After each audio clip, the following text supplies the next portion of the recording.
वाह क्या बात है।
अच्छा बाबू, आप लोगों के बीच में एक बिरहा को भेज रहा हूं, जिस कांड का बहुत ही चर्चा है। हरिओम म्यूजिक सेंटर में यह गीत हो रही है। आप लोगों से विनती बा, निवेदन बा, यह राम समुझ यादव म्यूजिक चैनल हमारा है। अपने चैनल पर इस गीत को मैं छोड़ रहा हूं। आशा और उम्मीद करता हूं हमारे चैनल को जरूर एक बार आप लोग सब्सक्राइब करिएगा, ताकि अगली गीत जब भी मैं डालूं तो आप तक आसानी से पहुंच सके। लाइक करें, कमेंट करें। 4 लाइन भूमिका है मास्टर। बड़ी सुंदर लाइन कवि जी लिखे हैं कि साधु वही जो सधे साधना में, द्वेष ईर्ष्या व निंदा का कर दे कत्ल। भक्ति भरी भावना हो जिगर में, निहित नीत पर अपने खुद हो अटल। वृद्धभाषी कोमल व परमार्थी हो, तो नहीं लोभ लालच हृदय बीच पाले। विचारों से निर्मल बहे जिसके गंगा, नहीं कामनी पर वो निगाह डाले।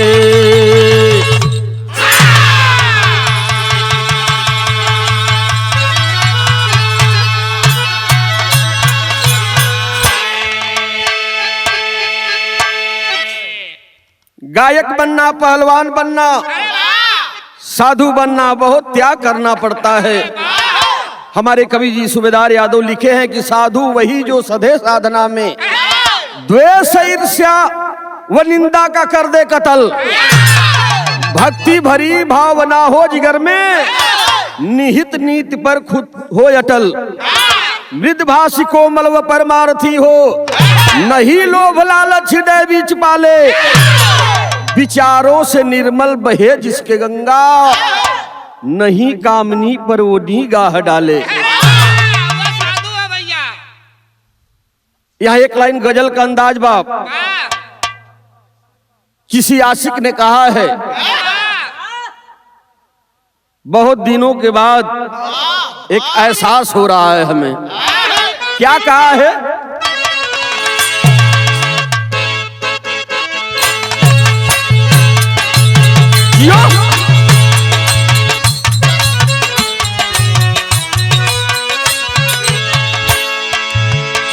कह रहा है क्या? ऐसा पहली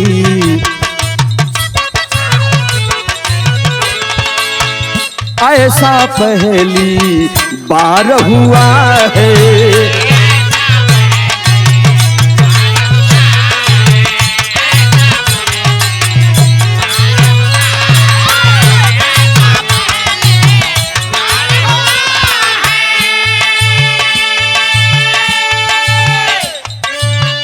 ऐसा पहली बार हुआ है।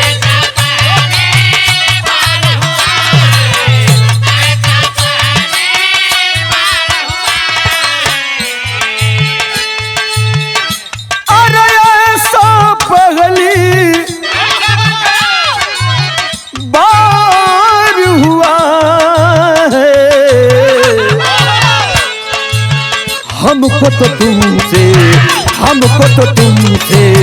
प्यार हुआ है, हमको तो तुमसे।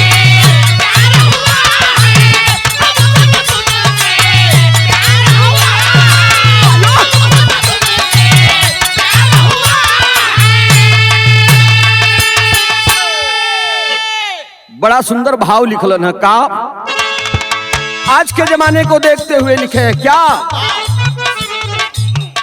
ऐसा यह संसार हुआ है, ऐसा यह संसार हुआ,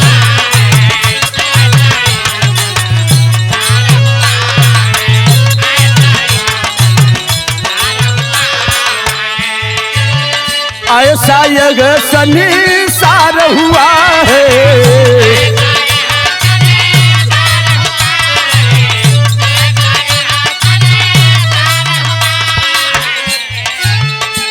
अरे ऐसा यह संसार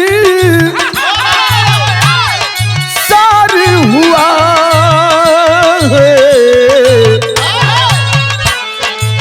नफरत शायरे नफरत सा व्यवहार हुआ है, नफरत सा व्यवहार हुआ,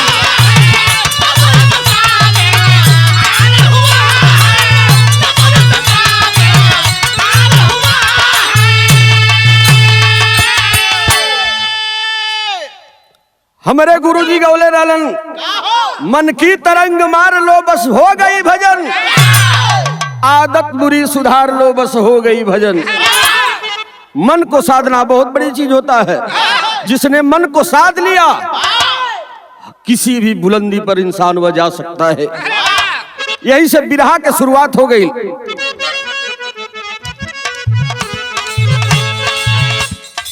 संत की संगत में आकर के ज्ञान मिलता है, संत की संगत में आकर के ज्ञान मिले जब ज्ञान तो खुशियों का चमन खिलता है, मिले जब ज्ञान तो खुशियों का चमन। प्रांत एमपी के शिवपुरी की कहानी है, प्रांत एमपी के शिवपुरी की कहानी। जितेंद्र जीवन भर भारी किया नदानी, जितेंद्र जीवन भर भारी किया। पिताजी सीताराम नामी हवलदार रहे, पिताजी सीताराम नामी हवल। बड़े ही शान से जो जिंदगी गुजार, बड़े ही शान से जो जिंदगी गुजार। पुत्र जितेंद्र जो कि जिद्दी एक इंसान रहा, पुत्र जितेंद्र जो कि जिद्दी एक इंसान रहा। पूरा परिवार उसके कर्म से परेशान रहा।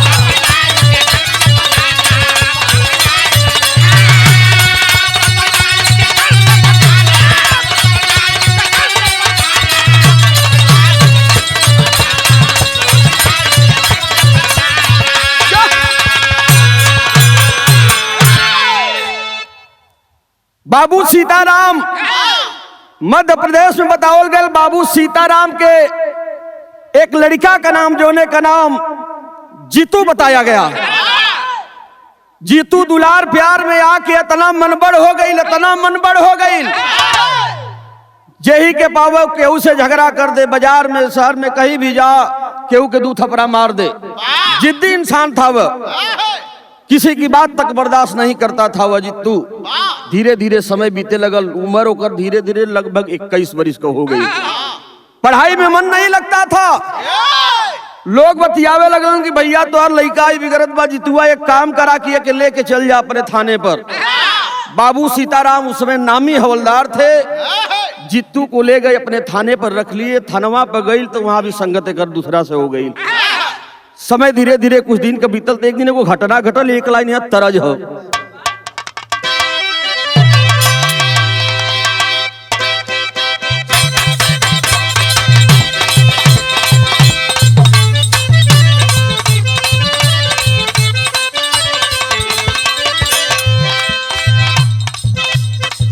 दोनों मेहरारू अपने मर्दे के शिकायत करत हो।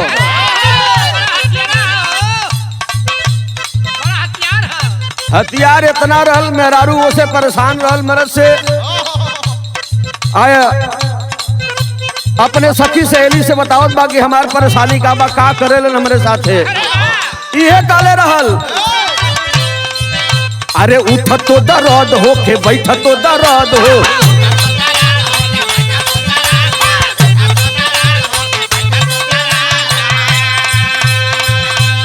बाने नीरा दैया दैया हमारो मरद हो।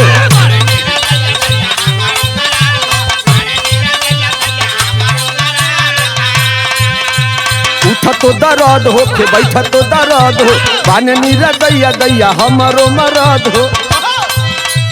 मुचकल बाटे कलैया रत नथुनियो टूटल बा, अरे मुचकल बाटे कलैया रत नथुनियो टूटल बा। ए नन दोयाली दाना हो, ए नन दोयाली दाना, रेड़िया कहते लावा कमरिया में दर्दिया उठल बा। ए दोयाली दाना कहते लावा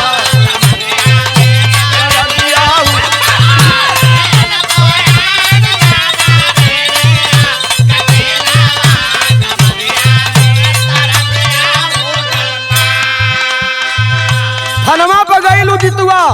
आज जब थाने पर पहुंचल लोग सोचलन कि घरवा से जाई तो बाबू के दबाव में रही। वह जितू जब थाने पर पहुंचा अपने बाबू सीताराम के साथ, तो थाने पर भी जाकर के करता क्या है, अरे घरों में रार करे बहरों में रार हो।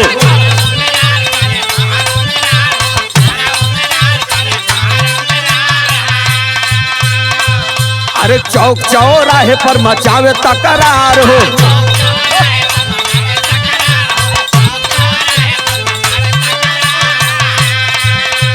घरों में रार करे बहरों में रार हो, चौक चौराहे पे मचावे तकरार हो। घरवा के लोगवा परेशान भइल बा, घरवा के लोगवा परेशान भइल बा। ए बेटा छोड़ी दाना हो, ए बेटा छोड़ी दाना, बिगाड़ल आदतिया नगरिया पीछे शोर भइल बा। ए बेटा छोड़ी दाना आदतिया नगरिया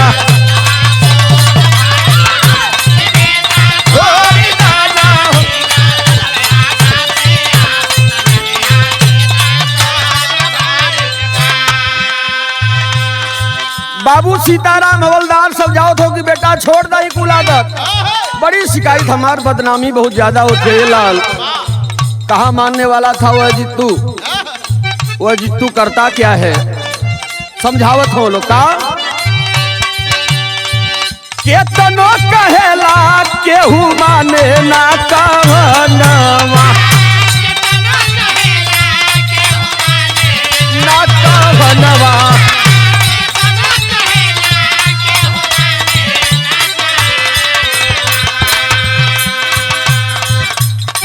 लेके सीताराम साथे अइले वही हनवा,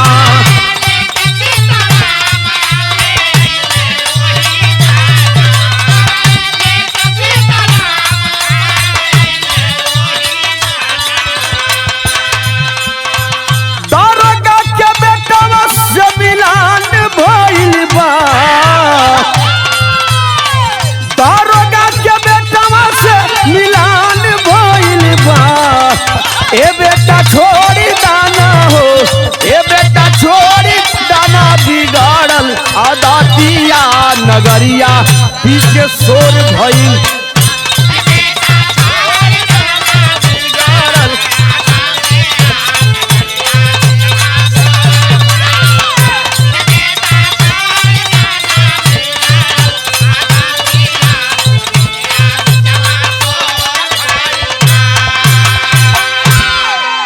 सभी लोग परेशान, लाख समझा रहे, लाख प्रयास कर रहे हैं, जितुआ माने के तैयार ना बा। रोज खुराफात होत बा, कहीं ये बाजारी में कहीं वो चौराहा पर। पता लगत बा कि फलाने के दू थपड़ा मार दलल तो उनके गाड़ी दे दिलस। परेशान बाबू हवलदार सीताराम बेटे से आज ही जा गए। कलन की बेटा या तब मान जाने तो यहाँ से छोड़ के अब तू चल जा घरे। समझावत हो लेके एक दिन भयल का तरज बदल गई।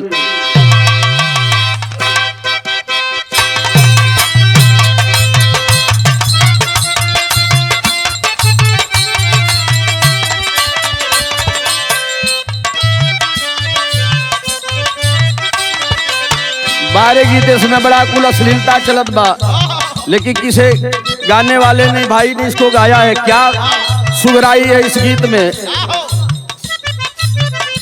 ये गीत के पश्चिम के तरफ गावल जाला। कर धनियाना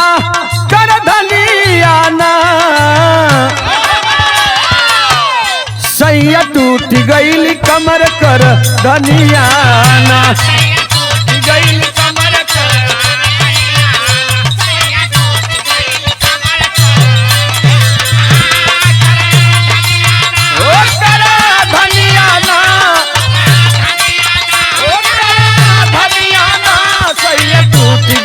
कमर कर धनियाना।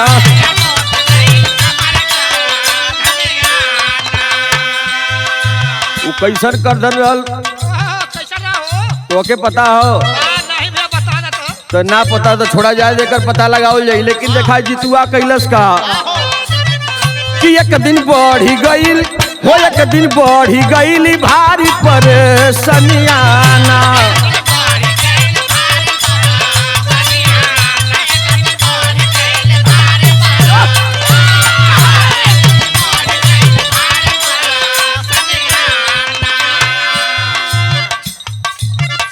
परेशानियाना हो परेशानियाना, परेशानियाना परेशानियाना, एक दिन बढ़ी गई भारी परेशानियाना।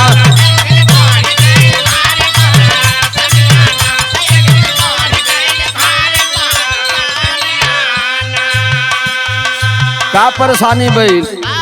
एक दिन बाबू सीताराम हवलदार ड्यूटी से आवत रहलन, उन्हीं के साथ रहने वाले एक दरोगा जी का लड़का जो है दारू पी करके आ रहा था। और बाबू सीताराम जब वो लड़का के देखलन दारू के हालत में, लड़कवा के बुला के समझावे लगलन कि बेटा ये अच्छी बात नहीं है, मत पियो दारू, तुम्हारे बाबू बहुत ही नामी आदमी है। नशे में था वह लड़का और सीताराम के कॉलर को पकड़ लिया। तो हुआ क्या,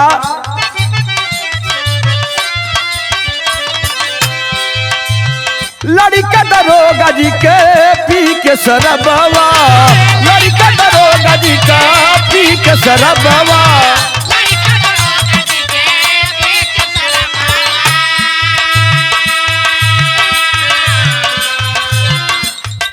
हवलदार जी के संग में झारे रुआबावा, झारे रुआबावा।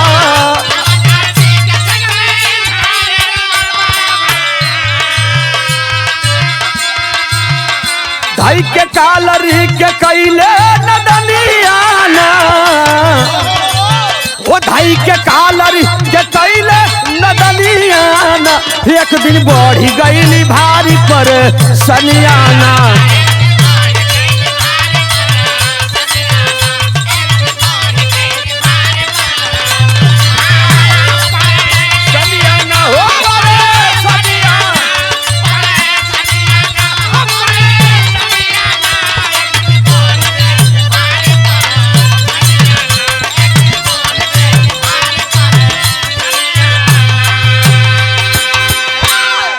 कॉलर पकड़ लिया। बाबू सीताराम सोच रहे जाने दीजिए, दारू के नशे में है। चल दिए थाने के तरफ। यही बतिया का पता वो जीतू के लग गई। हमारे बाबू के कॉलर, बाबू के मित्र दरोगा जी का लड़का जोन बा कॉलर पकड़ लेलस, आवेश में आ गया, अपने साथियों को लेकर के आंखें लाल हो गई, चल देता इसकी इतनी मजाल, मेरे बाप के कॉलर को पकड़ लिया। चल दिया वह जित्तू अपने साथियों के साथ में और थाने में पहुंचा है। और जब थानवा में गयल तब भयल का तरह एक लाइन बदल गई मास्टर।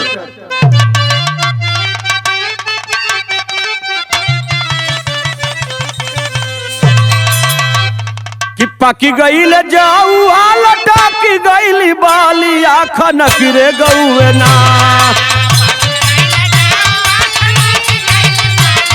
नखरे गौए ना।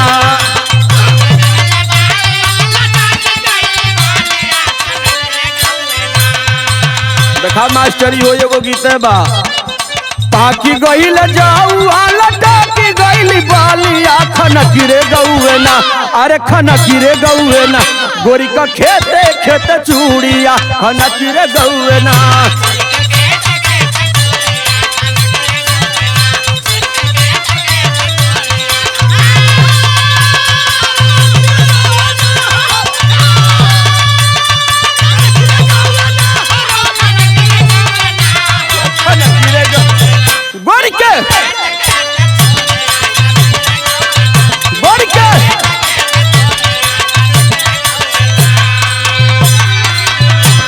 करता क्या है वह जितू कि क्रोधवा में लाल भइल जीतू के नया नवा पहुँच रे गईले ना,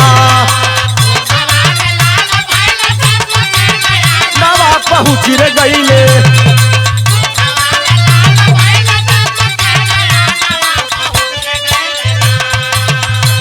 अरे क्रोधवा में लाल भइल जीतू के नया नवा पहुँच रे गईले ना, अरे पहुँच रे गईले ना, हथियार लेके थानवा पहुँच रे गईले ना, हथियार लेके थानवा, हथियार लेके थानवा।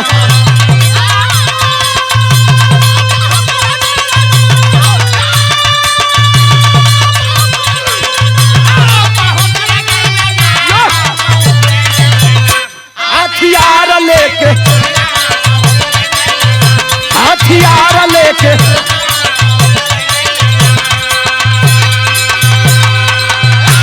दस 12 साथियों को इकट्ठा किया हुआ जित्तू, हाथ में हथियार लेकर के और चाकू लेकर के चल दिया। थाने में बैठा था वह दरोगा जी का लड़का और हवलदार सीताराम का लड़का, यह जित्तू लेकर के साथियों के साथ चल देता है कैलाश का। अरे तमर ले गोलिया दरोगा जी के लाल के, अथन मचावले भारी रे बवाल के।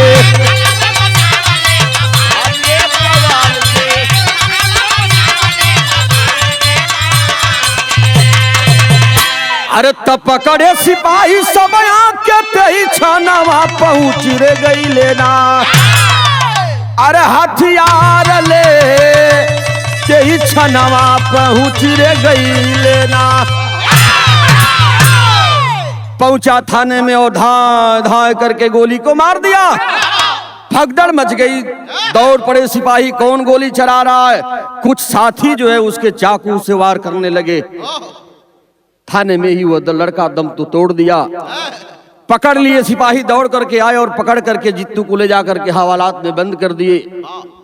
मुकदमा लिखी गई, जेल चला गया और जेल गया लगभग उस समय इसकी उम्र 21 वर्ष की जित्तू की थी। जेलवा में गई तो जेलवा में ढंग से ना रहत बा, जेल में भी कैदियों से मारपीट डेली करता था यह जित्तू। मारपीट करत करत बाबुओ परेशान रहल, कहलन कि अब न जाए मिले बदे। त कैलाश का तेरी में भाव लगल मास्टर,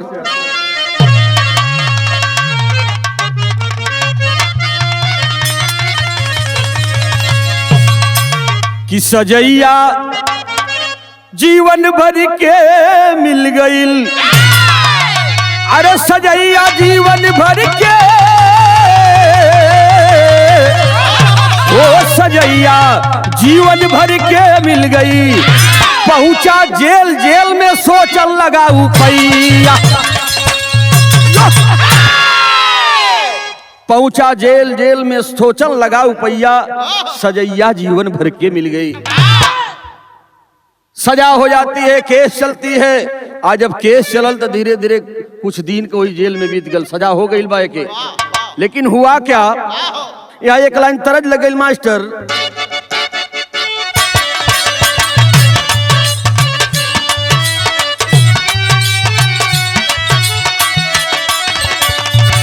उहे तरजबा,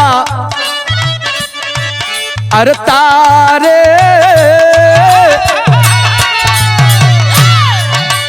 तारे तारे कितने नील गगन के तारे, तारे तारे कितने नील गगन के तारे, तारे तारे कितने नील गगन के तारे।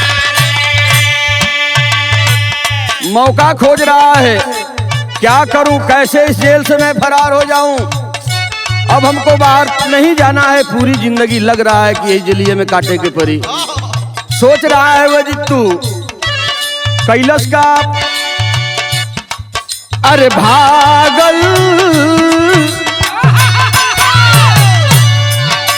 भागल भागल एक दिन जेल तोड़ के भागल।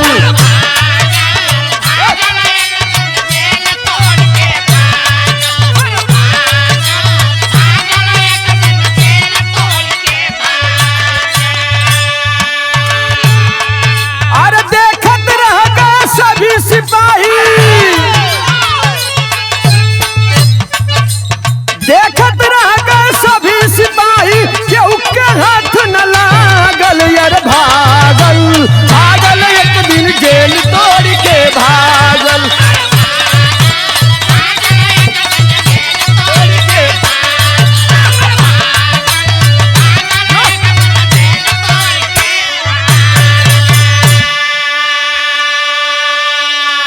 मौका को ढूंढता रहा, रात के बेला में दीवाल को फांद करके जेल से भाग चला। भगा, प्रशासन के लोग खोजते रह गए, किसी के हाथ नहीं लगा। समय धीरे धीरे कुछ दिन का बीत गई। कुछ दिन जब बीतल बात तो जित्तू गयल कहाँ, भटकता हुआ वह जित्तू पहुंचा है। कहाँ पहुंचल, पापड़ का भाव लगल मास्टर।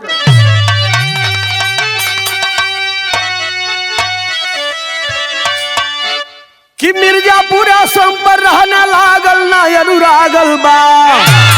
ए भैया मिर्जापुर आश्रम पर रहने लागल ना अनुरागल बा। आ धीरे धीरे खेल दिखावे लागल ना अनुरागल बा।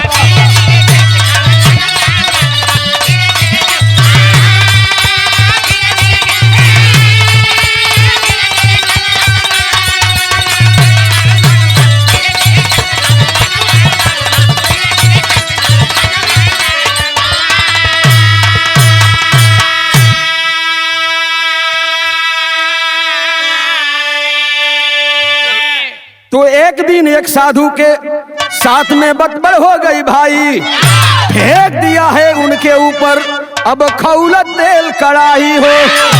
लगे डांटने बाबा क्रोध में जागल ना अनुरागल बा। छोड़े आश्रम मुहम्मा से भी भागल ना अनुरागल बा।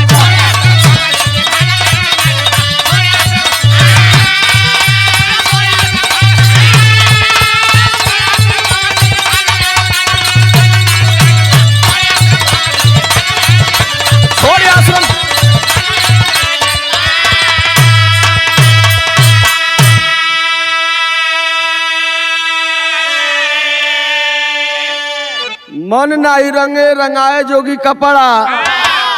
भागता हुआ कहाँ पहुंचा, सतेशगढ़ मिर्जापुर में बाबा अड़गड़ानंद स्वामी के आश्रम पहुंचा, जो यथार्थ गीता के प्रेरणा स्रोत, करोड़ों करोड़ों जिनके भक्त हैं, जिनके शिष्य हैं। भेष को बदला और उस मिर्जापुर आश्रम पर पहुंच गया, रहने लगा उसी आश्रम पर। धीरे धीरे कुछ दिन जब बितौलस, लेकिन कल जलत की आदत कभी छूटती नहीं, जो छूट जाए वो आदत नहीं। रहते रहते एक दिन वही उसी आश्रम पर एक साधु के साथ में झगड़ा कर लिया। रसोईया का काम करता था वह, जित्तू भेष बदल करके जीवन बाबा वहां बन गया।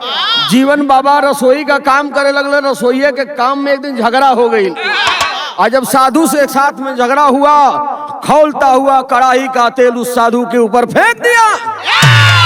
हाहाकार मच गया। एक साधु ने एक साधु के ऊपर, जीवन ने एक साधु को जला दिया, खौलता हुआ तेल फेंक दिया। एक खबर बाबा को लगती है, स्वामी जी को जो लगती है, तो स्वामी जी गुस्से में आ गए और कहते हैं कि ऐसे लोग इस आश्रम पर नहीं रह सकते। जो दुराचारी हो, जो गुस्से वाला हो, यहाँ गुस्सा करना नहीं है, इसको हटा दो यहाँ से। आदेश हुआ और वह जित्तू उर्फ जीवन बाबा छोड़ करके आश्रम भाग गया। समय फिर कुछ दिन का बितौलस, यही गुरु पूजा चल रहा था। तमाम भक्त उस आश्रम पर आए थे। सुबह की बेला थी, बाबा बैठे थे, प्रवचन कर रहे थे, लोग दर्शन कर रहे थे। उसी बीच में एक गाड़ी करके और जित्तू उर्फ जीवन बाबा हाथ में हथियार लिए और आश्रम की ओर पहुंचने लगा। कुछ लोगों की निगाह जब पड़ गई तो हुआ क्या, आल्हा में भाव लगल।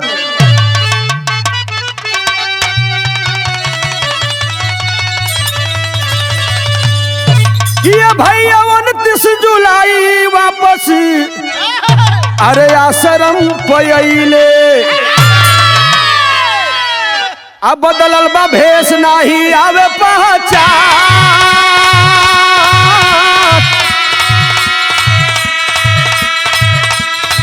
भैया बदलल बा भेष नाही आवे पहचान।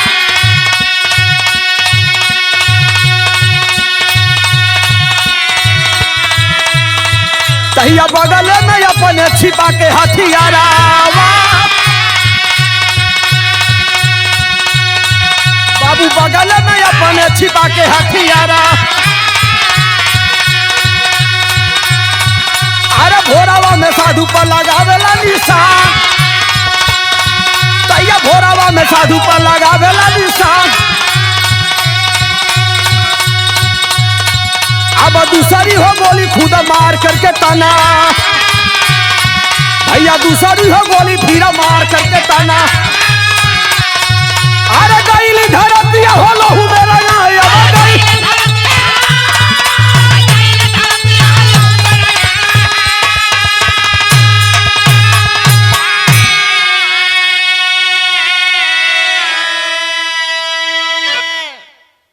लेकर के हथियार और टहल रहा था, देख रहा था। एक साधु की निगाह पड़ती है कि एक हाथ में हथियार लिए जो है कोई नौजवान आया है। कौन है इस आश्रम पर हथियार कैसे आ गया? दोनों हाथों में हथियार था। खोज रहा था, भटक रहा था, इधर उधर तलाश कर रहा था। किसकी तलाश कर रहा था? वह आशीष बाबा की तलाश कर रहा था। और जब आशीष बाबा की निगाह पहुंची तो दौड़ पड़े कि सोच रहे हैं कि पकड़ लूं इसे। अब तब तक जो है आशीष बाबा के ऊपर वह गोली को दाग दिया। गोली लगी और आशीष बाबा गिर पड़े, लहू लुहान छटपटा रहे हैं। हाहाकार मच गया, तमाम भक्त वहां पर उपस्थित थे। भगदड़ हो गई। दौड़ करके लोग आते हैं और तब तक यह जित्तू उर्फ जीवन बाबा सोच गया, इसके दिमाग में आ गया, जब काल ही सवार हो गया, उस आश्रम को बदनाम कर रहा था।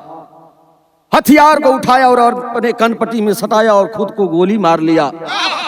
जब गोली को मार लिया तो हुआ क्या? खड़ी में भाव है मास्टर, लिखल गए काम कि मार के गोली अपने भारत, मार के गोली अपने तन मिटाई गईले, अपने करनी का फल पापी पाई गईले।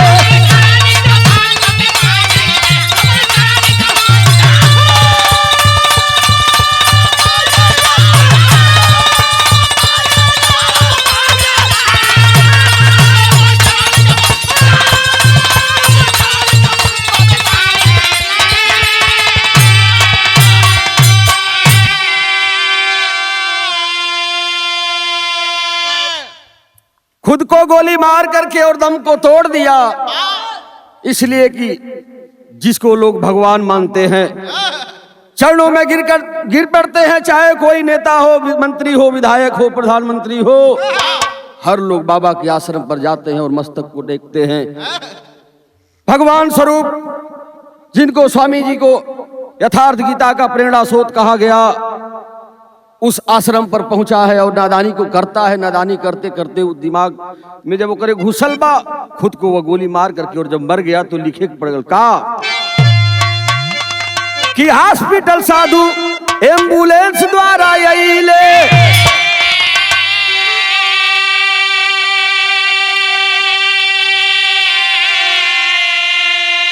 आजीवन का लाश बड़का भाई तब ले गई।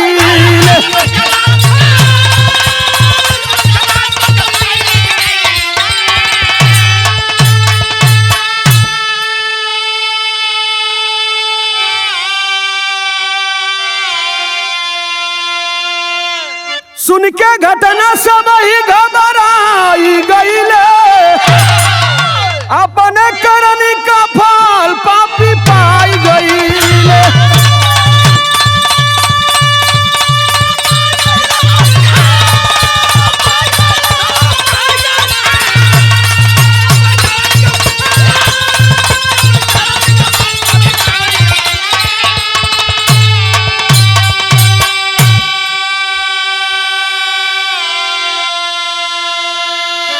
खबर चारों तरफ फैल गई। और जब खबर फैलती है, प्रशासन के लोग पहुंचे, एसपी महोदय पहुंचे, डीएम साहब पहुंचे, तमाम आला अधिकारी पहुंचे। सीसी कैमरा का फुटेज निकाला गया तो पता लगा कि एक साधु और घायल है। पता लगा कि नहीं, साधु का इलाज जो है चंदौली के हॉस्पिटल में कराया जा रहा है। जाकर के लोग उन साधु से भी बयान को लिए। उस जित्तू का भाई, जीवन बाबा का भाई, जो इसमें पुलिस की नौकरी करते हैं, धर्मेंद्र को या पूरे परिवार को जब खबर मिलती है तो धर्मेंद्र परिवार के साथ आए और अपने भाई जित्तू की लाश को लेकर के जाने लगे। मीडिया के साथियों ने सवाल कर दिया, क्या बाबा से आप कुछ कहना चाहते हैं? वह भाई धर्मेंद्र और पूरा परिवार ने कहा कि नहीं, मैं अपने भगवान से कुछ नहीं कहना चाहता हूं। मेरा भाई गलत किया था, गलत करके मर गया।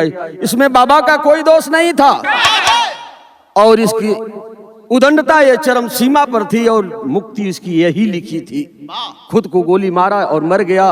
और आज भी वह साधु जिसको गोली मारा था, आज भी वो साधु बाबा जिंदा है। तो कहना है, आखिरी लाइन है, कुसुम पराग देऊ राम पसारे जद्दू के पैगा,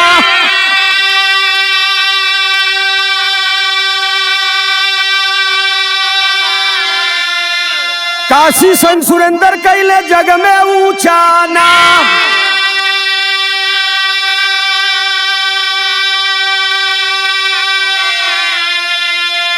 सजैया जीवन भर के मिल गई। ए भैया सजैया जीवन भर के मिल गई। राम समूह सूबेदार के सदगुरु होकर सहाइया, सजैया जीवन भर के मिल गई।